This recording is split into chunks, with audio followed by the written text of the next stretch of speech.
안녕하십니까. 네, 반갑습니다. 지난번에 우리 유치권 하다 말았죠. 그래서 교재는 유치권이니까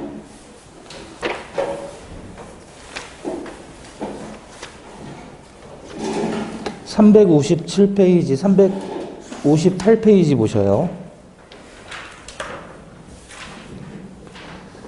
자, 그리고 칠판 보시고요. 거기 보시면 320조 1항 있죠. 358페이지 350조 1항. 타인의 물건 또는 유가증권을 점유한 자는 그 물건이나 유가증권에 관하여 생긴 채권이 변제기에 있는 경우 변제를 받을 때까지 그 물건 또는 유가증권을 유치할 권리가 있다. 자, 여기 이제 유치권의 조문이자 유치권의 성립 요건입니다. 칠판 보시면 이제 갑이 소유자, 돼지를 가지고 있어요. 얘가 누구냐면 유치권자인데 둘 사이에 돼지 수리 계약을 하는 거예요. 수의사죠. 수의사가 돼지를 수리합니다. 그럼 돼지를 갖다 주는 거죠. 그래야 수리를 할 거 아니에요. 그래서 요거를 유치권의 객체라고 하는데 유치권의 객체가 되는 것은 요 점유의 대상인 거 요거를 객체라고 하는데 부동산이나 동산 또는 유가증권도 유치권의 객체가 된다. 그래서 돼지 수리에서 수리비가 10만 원 나왔단 말이에요. 그 10만 원이라는 채권을 지금 가졌죠. 그래서 이 채권자가 돈을 주세요라고 갑에게, 얘가 채무자가 되잖아요. 그죠? 얘가 맡겼으니까 10만 원의 수리비가 발생했고 그 10만 원을 받기 위해서 돈 주세요 그랬더니 안 주는 거예요. 그럼 어떻게 해요? 네? 유치하는 거예요, 유치. 누가? 유치권자가 유치한다. 그럼 얘들 사이에 지금 돼지를 수리하도록 계약을 했는데 이 계약에 의해서 채권이 발생했고 그 채권을 회수해야 되는데 못하니까 대신 물건을 잡아놓는다. 이게 유치권이에요. 이해되시죠? 그럼 유치권은 어떻게 성립하냐면 일단 유치라는 말 자체가 어떤 뜻이에요? 돼지를 가지고 있고 내놓지 않겠다. 이게 유치한다는 뜻이고 그래서 지난주에 자세히 설명을 드렸고 유치하는 곳을 우리는 뭐라 그런다 그랬어요? 유치하는 장소. 네? 유치하는 장소가 뭐예요? 유치장. 그 유치장이라는 말은 그 사람을 가다 놓는 곳이다. 그런 뜻이에요. 그래서 이렇게 물건을 유치하는 권리를 유치권이라고 한다. 자, 그럼 유치권은 언제 성립하냐면 첫 번째 요겁니다. 이 10만 원의 채권을 우리는 유치권이라는 담보물건으로 담보된 채권 그래서 피담보채권이라고 표현해요. 뭐라 그래요? 피담보채권. 여기서 피라는 말은 당하다 그런 뜻이에요. 그럼 피담보채권을 더 쉽게 표현하면 담보된 채권이다 그런 뜻이에요. 다시 말하면 유치권이라고 하는 담보물건에 의해서 담보된 채권을 뭐라고 표현해요? 피담보채권. 용어예요, 용어. 피담보채권이라고 얘기했을 때 이 피담보채권은 담보물건이 붙은 채권이다 그런 뜻이에요. 그럼 담보물건이 붙지 않은 채권은 뭐라고 할까요? 네? 담보가 있는 채권을 피담보채권이라고 그랬어요. 그죠? 그럼 담보 없는 채권은 뭐라 그래요? 무담보채권이라고도 하지만 그냥 일반 채권이라고 해요. 일반 채권은 일반적으로 그냥 채권이라고 할 수 있는 게 일반 채권이에요. 다시 말하면 여러분이 저에게 돈을 빌려줬죠. 그럼 여러분은 채권자, 저는 채무자죠. 근데 여러분이 가지고 있는 채권은 담보가 있는 거예요, 담보가 없는 거예요? 그냥 돈 빌려줬으면 없잖아요. 그럼 일반 채권이라고 하는 거예요. 아시겠죠? 근데 만약에 여러분이 저에게 돈을 빌려주고 제가 안 갚을 때를 대비해서 뭔가를 확보해 둔다. 그게 담보라고 하는 건데 그럼 뭔가를 확보해 두는데 그것이 동산이다 그러면 여러분은 질권자라고 하는 거고 그것이 부동산이다라고 하면 저당권이라고 하는 거예요. 유치권이라는 것은 부동산이든 동산이든 상관없이요. 자동적으로 유치권이 성립하는 요건입니다. 그게 피담보채권이 일단 변제기에 있어야 된다. 돈 갚을 때가 돼야 돼요. 변제기라는 거 아시죠? 변제가 뭐죠? 빚을 갚는 게 변제죠. 그 기간을 정해 놓는 거예요. 돈 갚을 기간. 두 번째 유치권의 성립 요건은 요겁니다. 이게 뭐냐면 지금 돼지라고 하는 물건으로부터 채권이 발생했잖아요. 그래서 우리 조문에서 뭐라고 했냐면 320조 1항에서 타인의 물건이나 유가증권을 점유한 자는 그랬는데 여기서 유가증권이라는 게 좀 신경이 쓰이죠. 유가증권이 뭐예요? 유가증권이. 유가증권. 근데 이거는 시험에 안 나오니까 신경 안 쓰셔도 돼요. 유가증권은 있을 유자예요. 가치가 있는 증권. 재산적인 가치가 있는 증권을 유가증권이라고 하고 예컨대 어떤 게 있냐면 상품권 같은 거예요. 상품권. 예? 또는 선화증권. 뭐 이런 것들을 다 유가증권이라고 하는데 이렇게 생각하시면 돼요. 그러니까 요거는 신경 안 쓰셔도 돼요. 시험에 안 나오니까. 자, 그래서 다시 조문을 보면 타인의 물건이나 또는 조문 보셔요. 타인의 물건 또는 유가증권을 점유한 자는 그 물건이나 유가증권에 관하여 생긴 채권이 그랬죠. 변제기에 있는 경우 그랬어요. 그럼 이 물건이나 유가증권에 관하여 생긴 채권. 요게 포인트예요. 유치권에서는 요게 가장 중요한 성립 요건입니다. 그럼 유가증권을 빼버리고 시험에 안 나오니까 물건에 관하여 생긴 채권 요게 핵심이라 그랬죠. 그걸 요렇게 표현한 겁니다. 물건에 관하여 생긴 채권. 관하여다 이건 말은 관련돼 있다 그런 말이죠. 그죠? 이 채권이 발생했는데 그게 물건에 관하여 발생한 채권이에요. 그러면 한자로 보면 연관되어 있다는 얘기잖아요. 그죠? 물건에 연관되어 있는 채권이다. 그럼 아무 채권이나 된다는 게 아니에요. 유치권이 성립하기 위해서는 아무 채권이라 되는 게 아니고 물건에 관하여 생긴 채권이 있어야 유치권이 성립됩니다. 그럼 여기서 관하여라는 말은 무슨 뜻이냐면 우리말로 쉽게 풀어보면 채권이 물건으로부터 발생해야 돼요. 물건으로부터 채권이 발생해야 된다. 예? 자, 그거를 뭐라고 표현하냐면 물건과 채권 사이에 무슨 성? 결련성. 결련성이라는 건 연결성이라고 생각하시면 돼요. 그게 있으면 이제 유치권이 가능한 거예요. 근데 물건과 관계없는 채권이라면 유치권이 성립되지 않아요. 우리가 지난번에 공부했던 지상권이라든지 지역권이라든지 전세권이라든지 이런 것들은 어떻게 다 발생했냐면 발생 원인이 자기들끼리 계약을 해서 발생했거나 법률의 규정으로 당연히 발생했어요. 그죠? 예컨대 지상권이 발생하려고 한다면 설정자하고 지상권자 사이에 설정계약하고 등기해야 되죠. 그죠? 전세권도 마찬가지 설정자와 전세권자 사이에 전세권 설정계약하고 등기해야 되죠. 근데 얘는 유치권은 유치권자와 소유자 사이에 유치권의 설정계약이라는 걸 하지를 않아요. 요건만 갖추면 자동 발생하는 거예요. 그래서 이 유치권을 우리는 뭐라고 표현하냐면 법이 정해서 발생하는 담보 물권이다 이렇게 얘기를 해요. 유치권은 그래서 뭐라고 그런다고요? 법정 담보 물권. 법정이라는 말은 뭐죠? 법률의 규정. 법률 규정으로 발생하는 담보 물권을 법정 담보 물권이라고 그래요. 그런데 반면에 아까도 얘기했지만 전세권이나 지상권과 같은 권리는 법률 규정으로 당연히 발생하기도 하지만 당사자 간의 계약으로도 발생한다 그랬죠. 그럼 계약으로 발생한다 그러면 그거를 법정이라고 하지 않고 뭐라 그래요? 계약으로 정해서 발생한다. 약정이라고 하는데 유치권은 약정이 없어요. 전부 다 법정이에요. 자동 발생이에요. 자동 발생. 요건만 갖추게 되면. 자, 그래서 유치권의 성립 요건 첫 번째, 피담보 채권이 변제기에 도달해야 되고, 두 번째는 물건과 채권 사이에 뭐가 있어야 된다? 결련성이 있어야 된다. 결련성이 없는 채권이라면 유치권을 행사할 수가 없어요. 그 다음에 세 번째 요건입니다. 물건이에요.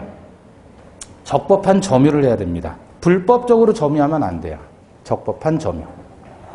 네 번째, 당사자 간에 유치권을 배제하겠다는 특별한 약정을 할 수 있어요. 그게 없어야지만 유치권이 발생하는 겁니다. 네 가지 요건을 갖췄을 때 유치권이 생긴다. 그래서 지난번에 했던 게 어떤 거였냐면 뭐라 그랬죠 이거? 지난주에 있잖아요. 지난주에 모텔. 예? 모텔인데 40억짜리예요. 시가 40억짜리. 근데 갑이라는 사람이 소유하는 모텔을 40억짜리 모텔인데 얘가 인테리어 공사를 해가지고 을에게 10억 원의 채무가 있어요. 근데 그걸 못 갚았단 말이에요. 경매 넘어갔습니다. 그래서 경이라는 사람이 낙찰을 받아요. 자, 얼마에 받아야 될까요? 유치권 10억이 걸려 있어요, 지금. 그죠? 그럼 최소 이거 10억을 얘가 물어줘야 되니까 유치권은 그대로 이 경락일에게 넘어옵니다, 채무가. 그래서 얘가 10억 원을 물어줘야 되니까 최소 30억 아래로 낙찰을 받아야 되겠죠. 그래야 얘가 수익이 나는 거잖아요. 그죠? 근데 실제로 보면 유치권 있는 건물은요, 심하면 15%, 20%에도 낙찰이 가능해요. 지금 어느 정도냐면 저쪽에 그 초등학교 하나 있잖아요. 그 근처에 오피스텔을 짓다가 만 게 있어요. 오피스텔 여러 채를 줬어요. 여러 채를. 이 감정가가 46억 나왔거든요. 짓다 만 거예요. 공사비를 못 줘가지고 건축업자가 지금 유치권 행사 중인 거예요. 여기도 있고, 그 다음에 저쪽 가면, 왜 신기시장 넘어가면 그 아파트 있잖아요. 그 사이에, 그 뒤쪽에 보면 요런 게 또 나와 있어요. 걔도 마찬가지예요. 걔는 감정가가 32억인가 막 그래요. 근데 지금 제가 확인한 건 15억까지 떨어졌어요. 근데 현장을 제가 가봤겠어요? 안 가봤겠어요? 가봤죠. 보면은 이제 유치권 이렇게 플랜카드가 걸려 있어요. 침입하지 마라. 유치권 행사 중이다. 네? 그렇게 해서 걸려 있단 말이에요. 근데 지금 어쨌든 이렇게 유치권이 있다라고 하면 낙찰가는 확실히 떨어진단 말이에요. 문제는 이 낙찰받는 사람들이 그러면 유치권이 걸려 있는 게 이 한 사람만 있느냐? 아니란 말이죠. 여기 현장에 가보면 심지어 도배한 사람도 유치권 행사 중이에요. 근데 사람은 안 살아요. 없어요. 근데도 유치권 행사한다는 거예요. 자, 이런 경우에 낙찰받는 사람 입장에서는 이 정도의 낙찰을 받아서 수익을 내려고 한다면 얘가 얼마나 물어줘야 될지. 또 보다 보면 유치권 행사한다고 하는 이 사람이 알고 보니까 유치권 행사할 수 있는, 유치권이 인정되지 않는 채권을 가지고 유치권 행사한다고 뻥을 치는 거예요. 그래서 얘는 소송까지 불사하면서 가는 거예요. 시간이 많이 걸리죠. 이해되시는 거예요? 그러면 유치권이 되느냐 안 되느냐 있잖아요. 그거를 어떻게 아느냐 얘가. 그래서 조사를 하는 거예요. 다 일일이 전화하고 만나보고 조사하고 해가지고 입찰하는 거예요. 그중에서 가장 중요한 건 뭐냐면 과연 이 유치권이 진짜냐 가짜냐 이거죠. 아무도 알 수 없죠. 그죠? 그럼 유치권이 진짜냐 가짜냐는 뭘 가지고 따지는 거예요? 유치권의 성립 요건을 가지고 따지는 거예요. 채권이 확실히 존재하느냐, 점유를 하느냐 지금 현재 유치권자가. 자, 갔더니 아무도 안 살아요. 여기 왔더니 아무도 사람 사는 흔적이 없는데 다 막아놨어요, 이렇게. 예? 이렇게 펜스 쳐가지고 막아놨단 말이에요. 그러면 이건 점유하는 거예요? 점유 안 하는 거예요? 이것도 점유하는 거예요. 어떤 분이 와서 그래요. 거기 제가 일주일 동안 지켜봤더니 사람 개미새끼 한 마리도 움직이지 않더라. 일주일 동안 자기가 감시 카메라 놓고 그걸 계속 봤다는 거예요. 그럼 거기 잠겨 있습니까? 안 잠겨 있습니까? 그랬더니 잠겨 있죠. 이 쇠사슬로 이렇게 묶어놨대요. 점유하는 거야, 안 하는 거야? 점유하는 거죠. 여러분 집에 지금 아무도 없다고 쳐요. 문 잠가놨어요, 안 잠가놨어요? 잠가놨죠. 그럼 여러분 집을 현재 점유하는 거야, 안 하는 거예요? 그것도 점유하는 거예요. 그럼 점유 개념을 이해하셔야 된다. 근데 이게 제일 이제 실무에서 문제가 되는 거예요. 과연 결연성 있는 채권이냐, 물건과 관련 있는 채권이냐 아니냐가 제일 중요한 거예요. 이해되셔요? 아파트가 경매가 나왔는데 여기 유치권을 신고를 한 거예요. 어떤 사람이. A라는 사람 소유의 아파트인데 B라는 사람이 유치권 신고를 했어요. 근데 이제 아파트가 시세가 이제 3억이라고 쳐봐요. 근데 유치권을 1억을 신고했단 말이에요. 유치권을. 3억짜리 아파트에 1억이라는 채권이 발생하려면 그 아파트에 관련되어서 1억이라는 채권이 발생하려면 그 아파트를 막 뜯어 고쳐가지고 엄청나게 인테리어를 해서 그렇게 해서 채권이 생겼다. 꼭 가능하겠죠. 근데 그런 게 아니에요. 뭐냐면 아파트 벽에다가 아주 유명한 벽화를 그려놓은 거예요. 유명한 작가가, 세계적으로 유명한 작가가 벽화를 그려놨어요. 그 그림의 가치가 1억이라는 거예요. 네? 유치권 될까 안 될까? 이게 만약에 유치권이 성립한다면 낙찰받는 사람은 이거 물어줘야 되는 거예요. 유치권이 성립하면. 근데 유치권 성립하지 않으면 안 물어줘도 돼요. 1억 원은. 그럼 여러분은 감각으로 하지 말고 요거 가지고 따져야 된단 말이에요.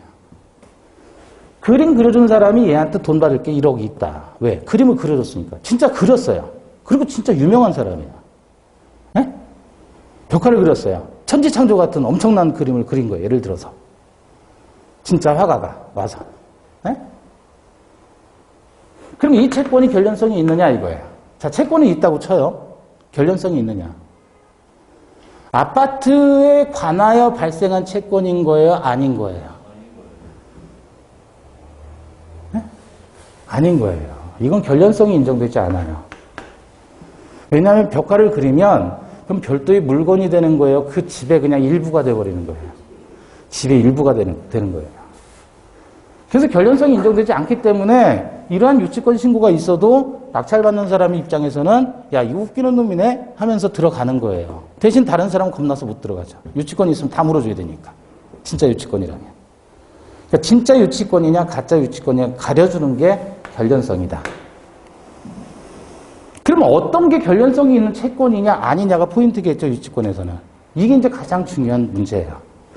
결련성이 인정되는 경우는 실제로는 실무에서는 아주 복잡해요. 그런데 우리가 민법에서 시험 문제로 봤을 때 결련성이 인정되는 건 비용에 해당한다. 그러면 전부 결련성 있는 거예요. 비용으로 들어가면. 그럼 비용인지 아닌지는 어떻게 하느냐? 끝에다가 B자를 붙여서 말이 되면 돼요. 자, 그게 뭐냐면 공사대금이에요. 공사대금 채권이 있다라고 해봐요. 그럼 이걸 우리는 보통 뭐라고 하죠? B를 붙여요. 말 되죠? 그럼 유치권 되는 거예요. 그래서 유치권 문제가 나왔을 때 이 문제를 푸느냐 못 푸느냐는 결련성의 문제고, 그러면 결련성이 있는 채권이라면 유치권이 되는 건데 그거는 비용에 해당하면 무조건 된다. 세탁비 돼야 안 돼요? 되잖아요. 그럼 유치권이란 말이에요. 쉽죠? 권리금을 못 받았다고 유치권 행사할 수 있을까요? 없을까요? 비 붙여봐요. 권리비 그런 거 있어요? 안 되는 거예요. 결련성 인정되지 않는다. 이해되셨어요? 임차인이 보증금을 못 받았다. 유치권 행사할 수 있어요? 없어요? 안 돼요. 보증금 반환 청구권을 이유로 세입자가 집주인이 보증금 안 주니까 그래도 내가 유치하겠다. 이런 건 된다 안 된다? 안 된다. 왜? 결련성이 인정되지 않으니까. 아시겠죠? 자, 그렇게 해서 간단하게 보고 유치권은 지난주에도 자세히 봤으니까 마지막으로 우리 물권법에서 얘기하는 담보물권이 이제 뭡니까? 마지막 남은 담보물권? 네? 저당권이죠, 저당권. 쭉 넘어가서 368페이지. 자, 우리는 계속해서 물권을 보고 있었어요. 일단 물건의 개념, 물권의 특징. 물권의 특징은 배타성이고 그 배타성을 공시한다. 그죠? 배타성. 그래서 그 물권을 우리는 크게 보면 점유권하고 본권으로 나눴고, 본권은 다시 소유권과 제한물권으로 나눴고, 제한물권은 다시 용익물권과 담보물권으로 나눕니다. 용익물권에는 지상권, 지역권, 전세권이 있다고 했었고, 담보물권에는 유치권하고 질권, 저당권이 있는데 질권은 동산에 대한 권리예요. 그래서 우리 시험 범위에서 빠집니다. 질권은. 자, 그러면 저당권을 한번 보시면 이 갑이 토지나 또는 건물을 가지고 있다라고 해요. 이게 부동산이잖아요. 그죠? 근데 을이 갑에게 1억 원을 빌려줍니다. 대차계약이죠? 오래전에 한 건데 기억나나요? 돈 빌려주는 계약을 뭐라 그래요?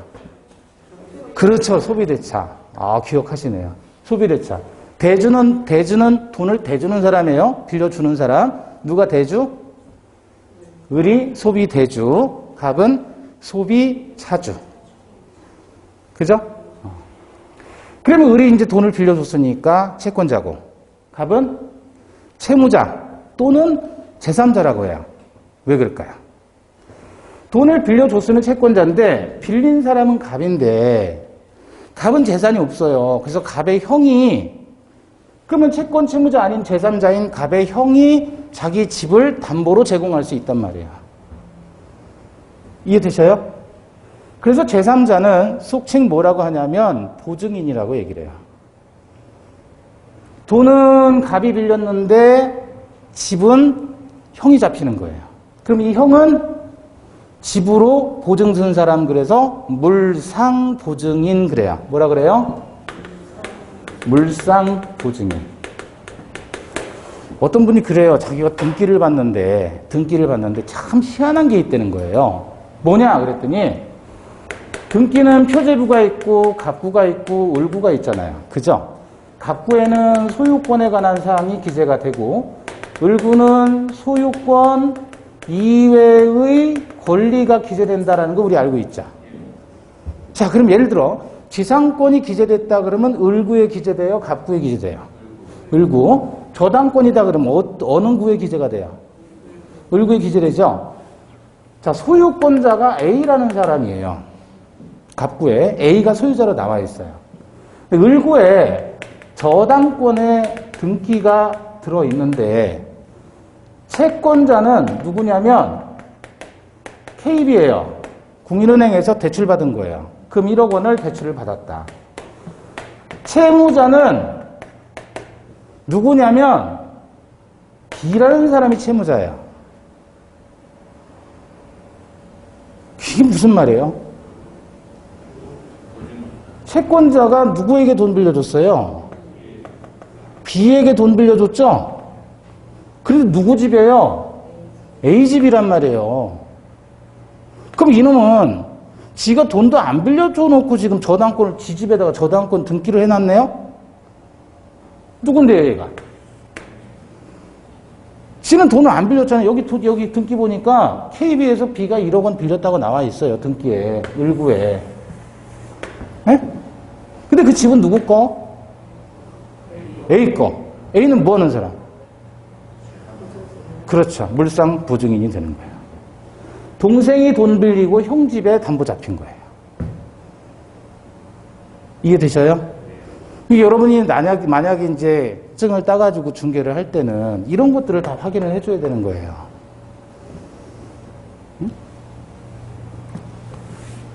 자, 어쨌든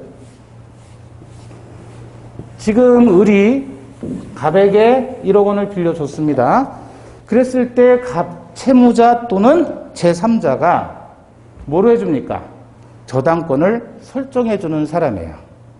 그래서 이걸 뭐라 그래요? 저당권의 설정자. 그럼 을은 뭐죠? 저당권자가 되죠. 그러면 결국 국민은행에서 돈 빌려주게 되면 국민은행이 저당 잡잖아요. 그죠? 자, 포인트는 뭐냐면 저당권 설정자와 저당권자 사이에 저당권 설정 계약을 한다. 이게 포인트예요. 그러면 이 제3자는 물상 보증인이라 그랬죠? 자, 그러면 여러분 봐봐요. 저당권자는 은행에서 여러분에게 예를 들어 돈을 빌려줬다. 그리고 저당권 등기를 한 거예요. 그럼 저당권자 입장에서는 저당권이라는 권리를 가지게 되는데 이 권리가 뭐 하는 권리냐 이거죠. 이 권리가 뭐 하는 권리예요? 네? 자, 일단은 보세요.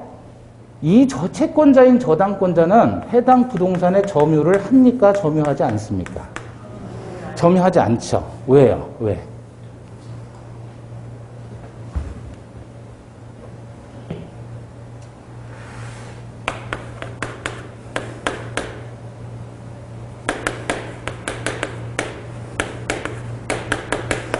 이게 뭐라고 쓴 거죠? 네? 담보 물권 했을 때 담보라는 개념이 뭐냐면 이 담이 무슨 담이에요? 매일 담자예요. 매일 담자. 이게 지킬 보자. 그럼 담보는 뭐예요? 담보라는 것 자체가. 짊어매는 거예요. 짊어매는 거. 어떻게 생각하냐면, 하면 좋으냐면, A라는 자가 B에게 1억 원을 빌려줬죠. 1억 원을 빌려줬어요. 그럼 얘는 채권자예요. 근데 얘는 채무자고, 문제는 얘가 돈을 갚아야 돼요? 안 갚아야 돼요? 변제를 해야 되죠. 근데 안 할 수 있죠. 그런 걸 대비해야 될 거 아니에요? 그래서 얘 거를 이 비소유의 물건을 보따리로 싸서 요 보따리에 넣어두는 거예요. 그리고 얘가 짊어매고 있는 거예요. 요걸 뭐라고 해요? 담보라고 하는 거예요. 엄밀히 말하면 우리 인질이라는 거 들어보셨어요? 인질. 자, 제가 여러분의 가족을 인질로 잡고 있어요. 그리고 돈을 요구해요. 채권자, 채무자. 돈을 안 주면, 저한테 안 주면. 그죠? 그래서 그걸 돈을 받기 위해서 내가 뭔가를 확보했다. 이걸 인질이라고 한단 말이에요. 그죠? 근데 그런 짓 하면 돼야 안 돼요? 자본주의 사회에서는. 그러면 돈 말고 물건으로 잡아야 된다. 그럼 물질이라고 할까요? 돈 대신 다른 물건으로 잡는 거예요. 그걸 뭐라고 해요? 물질이라고 하지 않고 뭐라고 그래요? 담보라고 하는 거예요. 그래서 짊어매는 거예요. 이렇게 매고 보따리를 싸가지고 매고 있다. 그러다가 채무자가 돈을 안 갚으면 어떻게 해요? 이 보따리를 휙 던지는 거예요.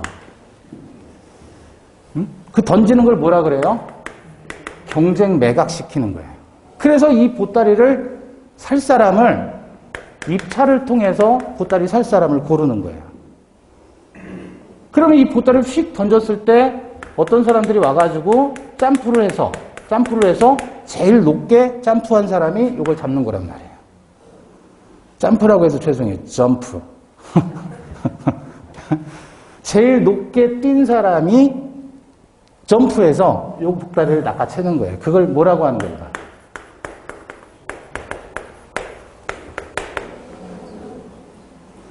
제일 비싸게 서류에다가 제일 비싸게 써가지고 입찰을 하는 사람이 제일 비싸게 사는 사람이다. 왜 매순이라 그래요? 낙찰자라고 안 하나요? 이건 그냥 쓰는 말이고, 과거에는 경락인이라고 했어요, 얘를.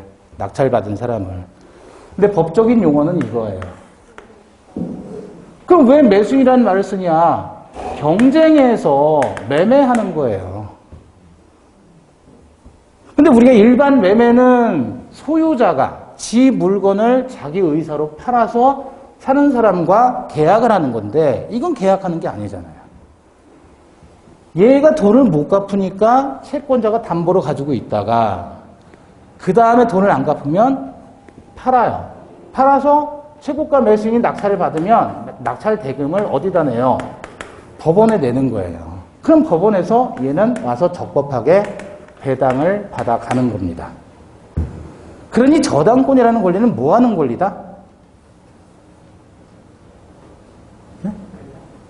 배당받는 권리예요. 배당받는 권리. 그러기 위해서 뭐 하는 거예요? 필연적으로 요거를 할 수 있는 거다. 그럼 경매로 처분한다 그랬으니까 담보물권의 특징은 뭐라 그랬어요? 얘는 사용하고 수익하는 건 안 된다 그랬잖아요. 뭐는 돼요? 처분만 돼요. 왜? 돈 받으려고. 그러니까 사용 수익이 제한된 물건인 거예요. 담보물권은. 그리고 저당권의 본질은 두 가지로 기억하시면 됩니다. 경매로 처분할 수 있고 처분 대금으로 돈을 받아낼 수 있다. 이게 저당권의 핵심인 거예요. 이해되셨어요? 자, 그러면 저당권의 대상이 되는 건 어떤 것이냐라고 했을 때 부동산은 저당권의 대상이 됩니다. 자, 그런데 부동산은 왜 저당권을 설정할 수밖에 없냐면 얘가 돈을 빌려주고 돈 받기 위해서 담보를 요구할 때 얘가 가지고 있는 다이아 반지 등이 있어요. 비싼 거, 10억짜리 물방울 다이아예요. 그럼 1억 빌려주고 10억짜리 얘가 담보로 잡으면 되죠. 그럼 담보 내놔 해서 가져오면 돼요. 왜? 동산이니까. 부동산은 움직여요, 안 움직여요? 부동산은 움직여요, 안 움직여요? 안 움직이잖아요. 동산이라면 움직이니까 그건 뺏어 오면 되는 거예요, 얘가. 가지고 있는 거예요, 지가. 그걸 질권이라고 하는 거예요. 여러분이 쉽게 말하면 전당포에 가가지고 급전이 필요하니까 시계 풀러서 주고 돈을 빌린단 말이에요. 그죠? 그럼 뭐 설정한 거예요, 지금? 질권 설정한 거예요. 그거는 동산이라는 움직임이 가능한 물건을 담보로 주는 거지만 얘는 지금 얘가 움직이는 게 아니기 때문에 서류로 등기만 해놓으면 되는 거예요. 움직이지 않기 때문에. 따라서 저당권을 설정할 수 있는 대상인 것은 뭐다? 부동산이다. 부동산. 자, 동산에 대해서는 등기나 등록이 가능한 동산이라면 저당권이 돼요. 자, 우리 자동차는 동산이에요? 부동산이에요? 네? 동산이에요. 자동차는. 그런데 부동산학 개론에서는 자동차를 준부동산 그래요. 근데 민법은 준부동산 내지는 의제부동산이라는 용어 자체가 없어요. 그냥 그거는 동산인 거예요. 선박은 동산이에요? 부동산이에요? 건설기계. 이게 다 뭐예요? 민법상은 동산이에요. 근데 동산은 보통 점유를 통해서 공시를 하지만 동산물권은 얘네들은 사실상 등기나 등록을 통해서 공시를 한단 말이죠. 그래서 자동차 등록 원부가 있잖아요. 그죠? 그러니까 걔네들은 동산인데 민법상으로는 동산인데 공시를 하기 때문에 부동산 학에서는 야 이건 부동산으로 좀 보자 라고 해서 의제부동산 내지는 준부동산이라고 표현하는 거예요. 그럼 부동산 학에서 그런 거고 민법에서는 얘네들은 그냥 뭐예요? 동산이다. 그래서 등기나 등록이 가능한 동산이라면 저당권 설정이 된다. 또 저당권 설정하는 게 지상권이나 전세권도 저당권 설정이 되고요. 광업권, 어업권, 임목에 대해서도 저당권 설정 대상이 된다. 자, 그런데 일필토지 일부에 대해서는 저당권 설정이 안 된다 그랬어요. 또 일동의 건물의 일부도 저당권 설정이 안 된다 그랬어요. 왜 그러느냐? 왜 그럴까요? 이것 때문에 그래요. 뭐냐면 B라는 사람의 소유자가 담보로 잡혀있는 부동산이에요. 그 부동산이 얘한테 지금 넘어가는 거잖아요. 결국은 뭐가 되는 겁니까? 소유권이 B라는 사람이 소유했다가 낙찰받은 C라는 사람에게 이전되는 거죠. 낙찰자가 소유권을 취득하는 거잖아요. 그러면 소유권을 이전할 때 그 단위가 되는 건 뭐냐? 자, 조립봉 하나 주세요 그러면 조립봉 한 봉지가 소유권 이전의 단위죠. 조립봉 하나 주세요 그랬더니 조립봉 한 봉지를 주는 거예요. 아니 그 한 봉지 말고 그 한 알만 주세요. 그러면 그렇게 팔아요 안 팔아요? 담배 주세요. 담배 하나 주세요. 그러면 담배는 한 갑으로만 소유권 이전되죠. 그죠? 한 가치만 파세요. 그러면 팔아요 안 팔아요? 그렇게 안 팔잖아요. 동의하세요? 네. 그러면 토지를 거래한다 그러면 토지는 뭐라 그래요? 한 필. 건물이라면 한 동이란 말이에요. 자, 이 단위로 소유권이 어떻게 되는 겁니까? 이전되는 거예요. 이해되시는 거죠? 그러면 한 봉지에 한 알. 이렇게 소유권 이전돼야 안 돼요. 한 갑에 한 계피. 이렇게 소유권 이전돼야 안 돼요. 일필토지 일동 건물의 일부에 대해서 소유권 이전이 돼야 안 돼요. 그래서 저당권 설정이 안 되는 거예요. 왜냐하면 요게 소유권 이전하는 단위인데 그거에 지금 뭐죠? 일부에 대해서 저당권을 설정할 수 있도록 하게 되면 낙찰자에게 소유권 이전할 수 있는 길이 없어요. 그래서 일동 건물의 일부나 일필 토지의 일부는 저당권 설정할 수가 없다.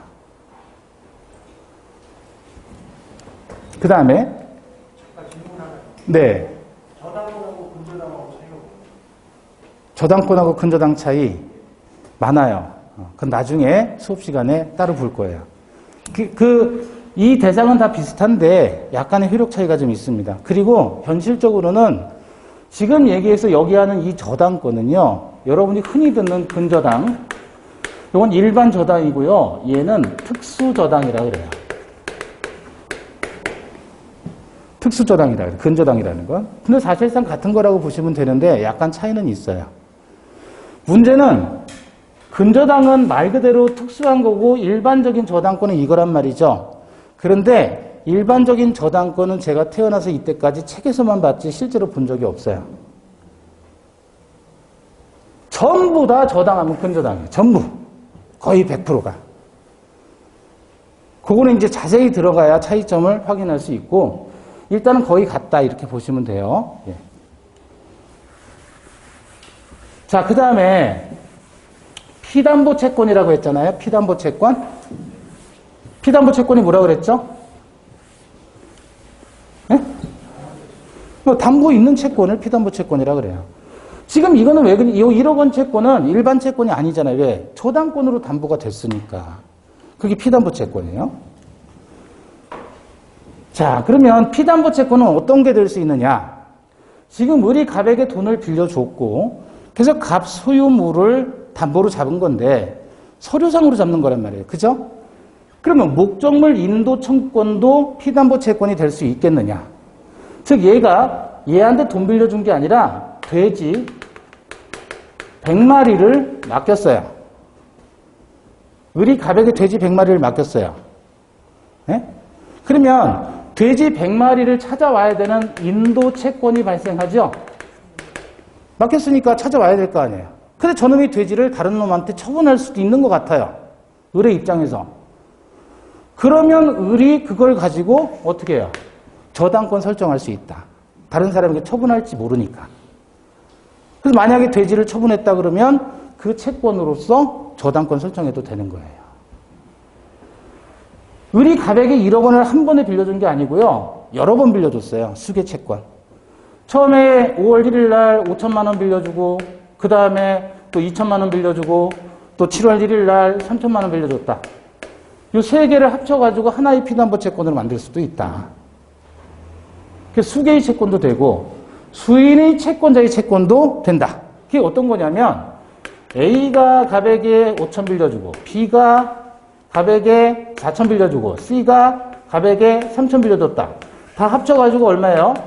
1억 2천을 하나의 저당권의 피담보 채권으로 삼아도 된다는 거죠. 여러 명이 가지고 있는 여러 개의 채권을 하나로 묶어서 할 수 있다. 또 일부 무효인데 나머지는 유효다. 이게 뭐냐면 A가 갑에게 빌려준 게 일부가 무효예요, 이게. 근데 얘네 채권은 유효하다. 그래도 된다는 거죠.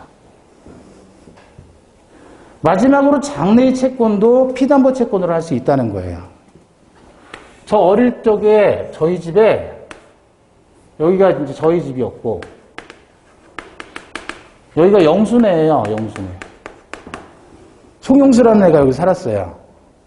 이렇게 된 달동네였거든요.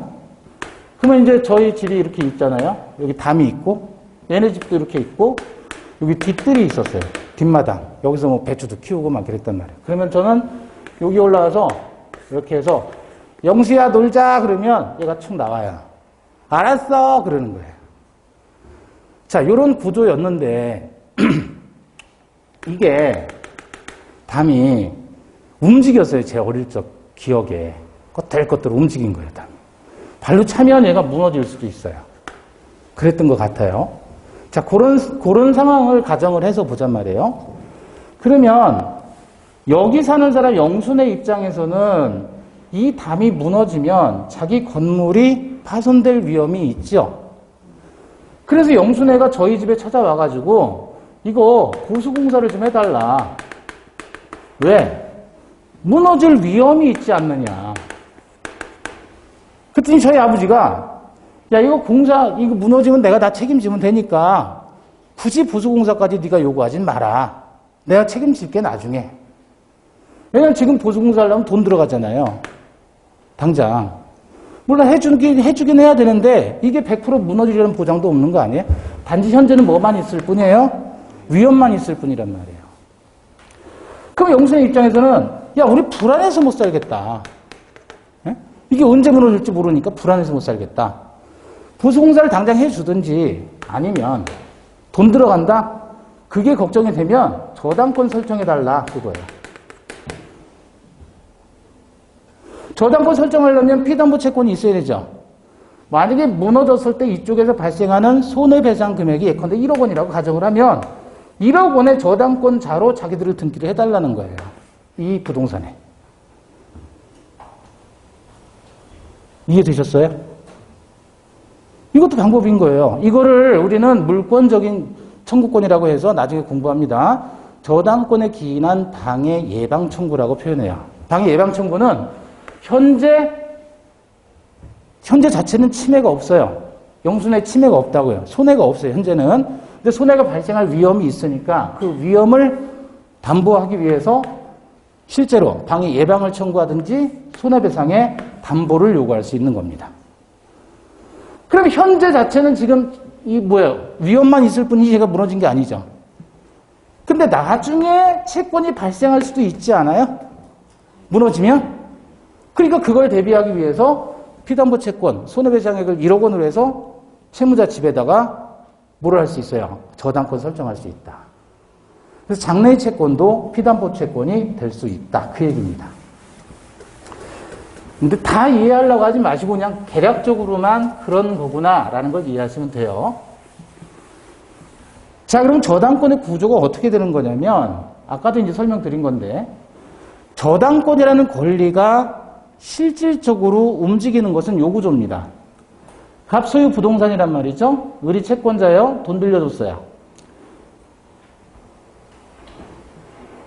얘가 저당권 설정자고. 근데 이 채무자가 돈을 안 갚아요. 그럼 어떻게 한다고 그랬어, 저당권자가? 이걸 가지고 보따리로 짊어지고 있다가 확 던져버리는 거예요. 그걸 뭐 한다? 저당권 실행한다라고 표현하는 거예요. 저당권 실행한다라는 건 결국 뭐 한다는 것을 얘기해요? 경매한다. 자, 이렇게 실행을 하게 되면 병이라는 사람이 돈을 주죠. 그래서 얘한테 소유자가 되는 거예요, 이렇게. 이 사람을 우리는 뭐라 그런다고요? 뭐라 그래요? 또는 경락인 또는 낙찰자. 그래서 경매 물건이 나오게 되면 그 경매에서 이 물건 조사해 본 다음에 내가 사야 되겠다 라고 하는 사람이 뭐 한다 그래요? 들어가는 것을 입찰한다 그래요. 그럼 입찰하는 사람이 여러 사람이 있을 거 아니에요? 그 중에서 제일 비싸게 입찰하는 사람을 우리는 낙찰자라고 표현하는 거예요. 최고가 매수인. 그럼 어쨌든 얘한테 소유권이 지금 넘어왔잖아요. 그죠?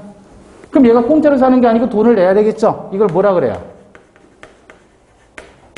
매각대금이라 그래요. 경매한다는 것은 경쟁에서 뭐 하겠다는 거예요? 매각한다는 얘기예요. 그럼 얘네들이 입찰하는 사람들이 경쟁에서 제일 비싸게 사는 사람. 이해되셨어요? 그러면 매각대금을 내는데 이 매각대금을 어디다 내요? 법원에다 내는 거예요. 왜? 그러면 봐봐요. 지금 누구한테 넘어온 거예요? 갑계, 병에게 넘어왔죠? 엄밀히 말하면 얘는 매도인이죠. 얘는 매수인이에요. 산 거예요. 그쵸? 근데 일반 매매는 다르죠. 일반 매매는 매도인하고 매수인하고 만나가지고 계약해서 협상해가지고 가격을 정하고 그래서 대금 지급을 언제 할 것인지 다 협상을 하잖아요. 근데 이 경매는 그게 아니죠. 왜 아니에요? 이거는 채권자가 이 사람 의지와 상관없이 지 물건도 아니면서 지가 소유자도 아니면서 자기 채권을 변제받기 위해서 강제로 지금 경매로 넘겨버리는 거예요. 그럼 이 사람 의사하고는 상관이 있어요? 상관없어요? 그럼 우리 경매에 대한 시각을 한번 생각해 보자. 과거에는요, 경매에서 이걸 업으로 하는 업자들이 있었어요. 근데 주로 누가 했냐면 업계들이 했어요. 업계들. 네? 80년대, 90년대 이럴 때에는 업계들이 많이 했다고요. 그리고 그 당시에는 경매에 대한 인식이 너무 안 좋았어요. 왜냐하면 지금 갑이라는 사람은 어떤 사람이에요? 속칭 망한 사람이에요. 왜 망했어요? 남의 돈을 빌려 썼는데 갑이 지금 망했단 말이에요. 그 돈을 못 갚아요. 그럼 그 재산이 다 경매로 넘어가야 될 거 아니에요. 그래서 그걸 돈으로 바꿔야 될 거 아니에요. 그죠? 경매되면 결국 이 집이라는 재산이 돈으로 바뀌게 되잖아요. 그럼 경매한다는 건 결국 뭐 한다는 거예요? 네? 집을 돈으로 가치를 바꾸는 절차가 되는 게 환가 절차라고 해요. 무슨 절차? 환가 절차. 아, 경매를 이렇게도 부르는군요. 그죠? 그러면 이런 사람들이 하다 보니 어떤 느낌이냐면, 야, 저 망해서 불쌍한 사람. 그죠? 저렇게 망하면 대부분 다 어떻게 해요? 네? 저 갑이라는 사람은. 나한테 생긴 거예요, 이제. 나 앉아야 되고. 매정하잖아요, 세상이. 그럼 대부분 다 어디로 가요, 이제? 한강을 가든지, 아니면 동해안을 가든지, 서해안을 가든지, 아니면 산으로 가든지. 계룡산 있잖아요. 영험한 기운이 많다 그래서 전국에 몇 개 산이 이렇게 이런 사람들이 몰리는 산들이 있어요. 그게 이제 주로 영험하다는 산. 그래서 소위 신들린 사람들이 수양하는 곳들이 많이 있어요. 그 중에 하나가 계룡산. 강원도에는 무슨 산이 있어요. 근데 계룡산에 갔는데 저도 몰랐거든요. 탐방객이 오잖아요, 산에. 그죠? 죽는 사람이 그렇게 많대요, 자살한 사람이. 그 지역의 상인이 얘기를 해주더라고요. 왜냐하면 여기 영험한 산이라서 여기는, 이 산은 영험해서 가서 자살을 한대요. 눈물 나는 얘기예요. 근데 그 사람의 집을, 이 망한 사람의 집, 불쌍한 이 사람의 집을 싸게 사가지고 수익 내서, 자, 1억짜리 집인데 5천만 원에 낙찰을 받아가지고 예를 들어 8천에 팔아먹는다. 그럼 이놈들 아주 나쁜 놈들 아니냐. 그런 인식이 과거에 되게 강했다. 그래서 경매한다 그러면 에이 그랬단 말이에요. 그런데 2000년대 들어오면서 이게 새로운 부가가치 창출을 위한 수단인 거예요. 합법적인 수단. 그럼 우리는 제가 경매 자꾸 얘기하는 게 경매하자는 얘기가 아니라 저도 몇 번 해봤는데 저는 안 맞더라고요. 저 사람이 망했는데 그걸 가지고 경매 몇 번 해봤거든요. 그걸 가지고 내가 수익을 낸다. 좋은데 수익 내는 건 좋은데 그 상황이 너무 싫은 거예요. 그래서 이제 한 번 이제 낙찰을 받았었는데 아파트를 그걸 제가 명도를 못 하겠더라고요. 만나기가 싫은 거예요. 채무자를. 그래서 다른 사람에게 돈 주고 대행을 시켰어요. 그다음부터는 잘 안 해요. 근데 왜 제가 경매 얘기를 자꾸 하냐면 그건 제 성격이고 저 사람 만나서 이렇게 얘기하는 것 자체가 싫더라고요. 저는. 개인적인 성향으로.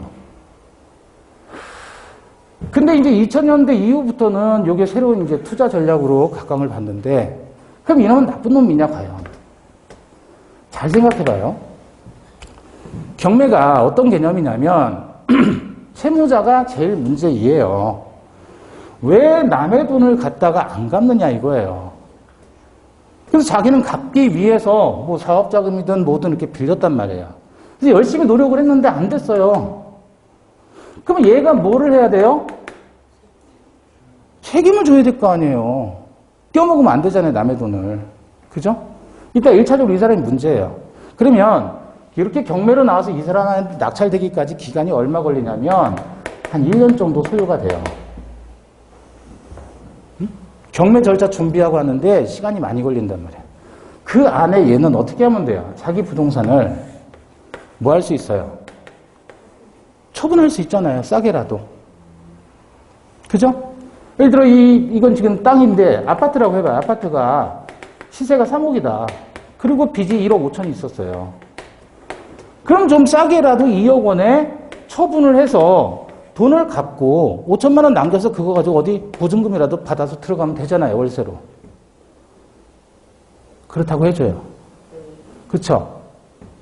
그러면 이렇게 경매로 넘어가는 과정이 한 1년 걸리는데 그 1년 동안에 얘는 이 노력을 할까요? 안 할까요?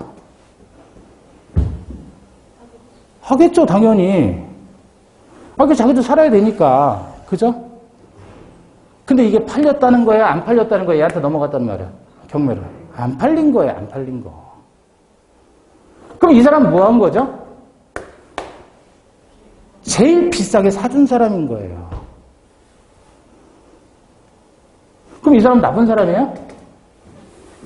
아니죠. 오히려 가백이는 고마운 사람 아니에요? 자기가 처분을 하려고 했는데 안 되니까 결국 처분 못 한 거고. 그게 법의 절차에 따라서 이 사람한테 넘어갔다는 것은 이 사람이 사주겠다는 거잖아요, 지금. 그것도 제일 비싸게. 그쵸? 근데 이런 인식은 이제 없다. 주로 그럼 업계들이 저런 아파트 이런 거 하겠어요? 그런 거 안 하죠? 유치권 걸려 있는 거. 그죠? 센 거 하는 거지. 무슨 말인지 이해됐죠? 그래서 경매라는 거를 나쁘게 인식할 필요는 없다. 네? 네.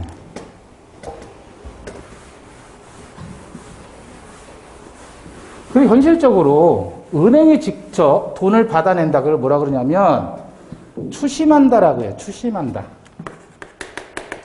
추심한다라는 걸 무슨 뜻이라고 해요? 추심한다. 돈을 받아낸다라는 것을 뭐 한다고 표현해요? 법에선 추심한다. 그래서 채권 추심 업체도 있죠. 어떤 업체가 채권 추심 업체예요? 여러분 잘 아는 신용정보회사. 무슨 신용정보 뭐 그런 거 나오잖아요. 광고로. 그게 이런 업체예요. 돈 받아내는 업체. 쉽게 말하면. 길거리 가다 보면 떼인 돈 받아드립니다. 010 땡땡땡 이거 나오잖아요. 현수막 보셨죠? 그게 채권 추심업이에요. 자, 결국은 이렇게 해서 병이라는 사람에게 낙찰되면 얘는 어떻게 하죠? 법원에다가 이거 뭐라 그래요? 돈이라고 하지 말고. 아까 썼었잖아요, 여기다. 그렇죠. 매각 대금. 저당권 실행한다는 것을 뭐 한다 그래요? 다른 말로는? 이걸 뭐라 그래요? 경매를 다른 말로? 그렇죠. 환가 절차라고 합니다. 경매한다는 결국 환가를 하는 건데 어떻게 해요? 강제 집행으로 하는 거예요. 강제 집행으로. 법원이 채권 회수를 하기 위해서 법원이 팔아주는 거예요. 법원이 매개가 돼가지고. 그러면 이 돈은 원래는 법원에 납부해야 되는 거예요? 아니면 채무자에게 줘야 되는 거예요? 이 돈을. 채무자에게 돌려줘야 되는 거잖아요. 그죠? 근데 채무자에게 주는 게 맞아요. 왜? 얘한테 넘어갔으니까 당연히 이 돈은 얘한테 가야 되는데 문제는 얘를 믿을 수가 있는 상황이에요? 믿을 수가 없는 상황이에요? 믿을 수가 없잖아요. 이건 빚쟁인데. 쉽게 말하면 남의 돈 떼먹은 사람이잖아요. 그죠? 그러니까 가볍게 줄 수가 없는 거예요. 근데 법원은 이 돈에 대해서는 아무런 이해관계가 있어요? 없어요? 없잖아요. 그래서 법원에서 하는 거예요. 법원에서 맡아서. 강제 집행을. 그래서 이 부동산을 환가해서 법원이 그 돈을 가지고 있다가 이 돈을 순서대로 배당을 해줍니다. 배당해주는데 저당권은 뭐가 좋으냐면 저당권 등기를 하잖아요. 그러면 등기 순서대로 배당을 해주는 거야. 등기 순서가 빠르면 제일 먼저 배당하는 거예요. 그럼 얘는 얼마 빌려줬어요, 지금? 1억 빌려줬으니까 저 부동산이 예컨대 3억이라고 치고 감정가가 3억인데 이걸 2억에 얘가 샀어요. 그럼 2억 납부하잖아요, 법원에.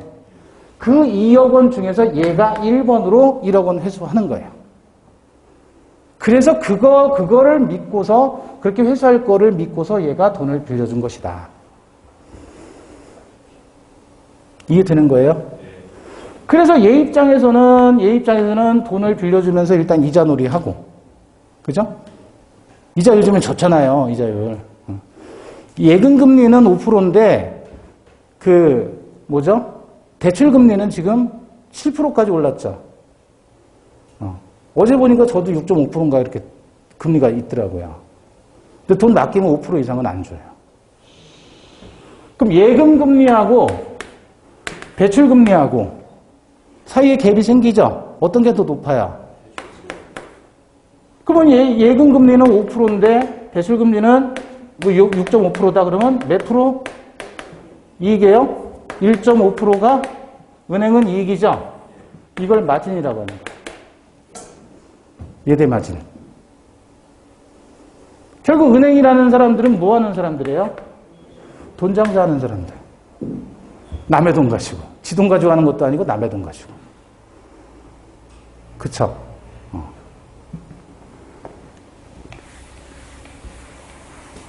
자, 그래서 매각대금을 법원에 납부하면 순서대로 배당을 해주는데, 자, 보통 부동산이 이렇게 경매로 넘어가잖아요. 그럼 여기에는 당연히 뭐가 들어가는 거예요, 이제? 세금 내겠어요? 안 내겠잖아요. 부동산을 보유하고 있는 사람이라면 부동산에 대한 보유세가 나오죠. 국가는 그 세금 떼어먹힐까요? 반드시 받아낼까요? 반드시 받아내요. 그래서 국세 때문에 국세나 지방세 등에 의해서 계속해서 압류가 들어가고 해요.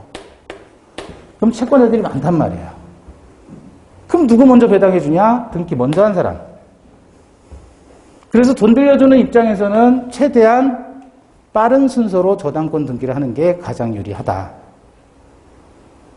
이해되셔요? 저당권이라는 걸 되게 어렵게 생각하시는 분들 많은데 큰 부분은 원리는 이겁니다. 채무자가 돈을 갚지 않으니 어떻게 합니까? 채권자는 돈을 받아내겠다. 강제 집행으로. 그래서 요 과정을 법적으로 다 규정한 게 민사집행법이에요. 이 민사집행법은 우리가 공부하는 법은 아니에요. 다만 부동산 중개사법에서 경매 과정을 공부를 하시게 될 거예요. 요거보다 좀 자세하게. 그럼 민사집행법에 있는 내용의 일부입니다. 그래서 공인중개사법에서 경매를 배우셔요. 이론을. 그럼 민사집행법의 일부고 이게요. 전 세계적으로 우리나라가 가장 잘 발달된 부분이에요. 그래서 오히려 우리는 과거에 80년대, 90년대 이때까지도 우리나라 학자들이 일본 가서 공부를 했어요. 민사집행법을. 근데 지금 2020년대 2010년대 후반부터는 일본에서 오히려 우리나라로 와서 민사집행 분야를 공부를 해요. 우리가 따라잡았어요, 일본을. 법 분야에서도. 특히 이 법은 정말 잘 돼 있다라고 평가를 해요, 학자들도. 참고하시고.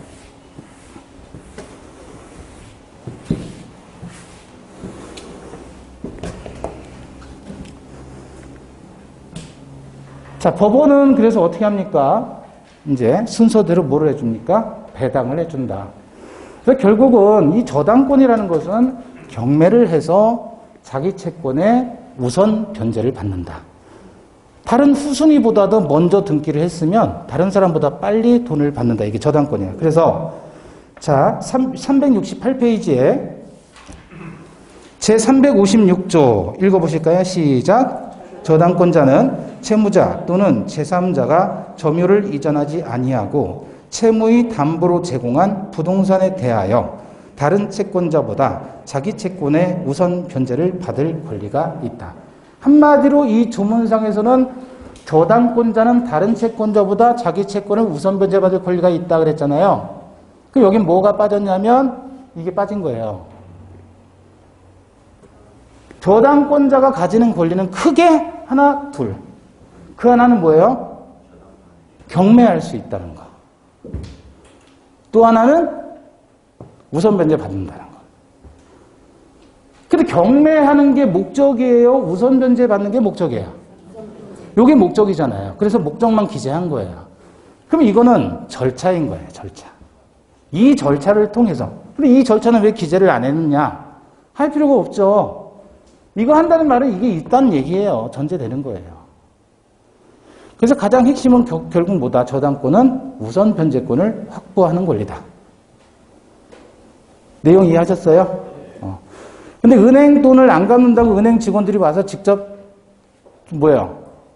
은행 직원들이 와가지고 직접 여러분한테 돈을 받아낸다 그런 건 없어요. 그렇게는 안 해요. 은행이나 이런 금융기관은 소위 제1금융, 2금융이라는 이런 금융기관은 채권 추심업을 하면 안 돼요. 그래서 은행이 직접 저당권 실행해서 이렇게 하지는 않아요. 은행은 그렇게 안 해요. 그럼 은행 돈 안 갚으면 어떻게 되는 거야, 안 갚으면? 여러분이 은행 돈을 안 갚았어요. 그럼 어떻게 돼요? 그러면 이 채권은, 피담보 채권은 이건 뭐가 되는 거예요? 여러분 돈을 안 갚으면, 이자 못 내고 하면, 무슨 채권이 되는 거예요? 부실 채권이 되는 거예요. 부실 채권. 소위, 뭐 있잖아요. L. 론. non-performing loan. 그러니까, 돈을 받아낼 수 없는 채권을 NPL이라고 그래요. non-performing loan. 발음은 아무렇게나 해도 되잖아요. 서로 모르고 얘기하는 거니까. 그래서 그럼 부실채권이다 그러면, 자, KB에서 금년도 11월 달에 한 달 동안 부실채권 발생한 규모가 총 500억이다. 전체적으로. 한 달 동안. 500억의 부실채권이 발생했죠? 그 돈을 다 받으면 되는데 못 갚잖아요. 그럼 이걸 가지고 어떻게 합니까? 현금화 시켜요. 그걸 유동화라고 해요. 유동화 시킨다 그래요. 현금화 시키는 거예요. 그래서 이걸 떨이로 팔아요. 200억에. 그러면 실제 다 회수하면 500억 채권이 되는데 그걸 떨이로 누가 사느냐? 자산관리공사. 캠코라고 하죠. 또는 저축은행. 이런 데서 사는 거예요. 떨이로. 그럼 얘네들이 사가지고 이제 200억 규모의 이 부실채권을 샀단 말이에요. 사들이면 얘네들이 또 일부는 자기들이 직접 추심을 해요. 그럼 나머지 일부는 또 어떻게 해요? 또 매각을 하는 거예요. 쪼개서.